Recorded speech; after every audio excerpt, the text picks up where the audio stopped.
Ed, good to see you, sir. The return of the memes suggests to me the mania of crowds and little more. Yeah, I think it's a phenomenon that clearly is associated with social media. It's easy to get a flash mob or a flash crowd together with social media. And that's what this is kind of the analogy that I see between what occasionally happens on social media and what we're seeing happening in the stock market.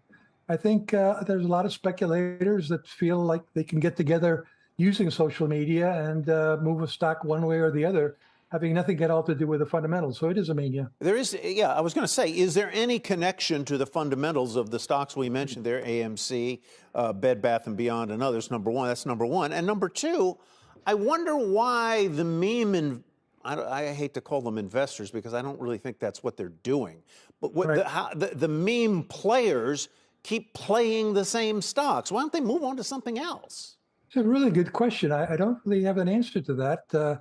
Maybe they're kind of stuck on these names and they figure they've already got everybody focused on these names and it's easy to get everybody. Stuck on you. What's that? Stuck on you. Stuck on you. That's the old. Yeah, no, I agree with you. Like glue.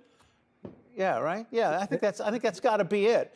Yeah. So, I mean, you look at these things not as people who are playing them. This is a game. This is not an investment strategy, right?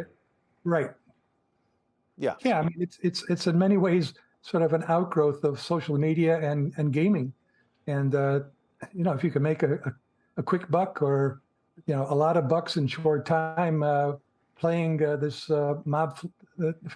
flash mob phenomenon, then why not? And to focus on a few stocks makes sense because you can really move them. If you start to diversify the portfolio of meme stocks, that might wear off. Lionel Richie is who I couldn't think of. Is that the brain is. I think I had a different song in mind. Yeah. And I always look at it as well as a sort of emblematic of what's going on in markets. We know a year and a half ago, 2 years ago, the meme stocks told you there was way too much liquidity in the system. What is it telling you now?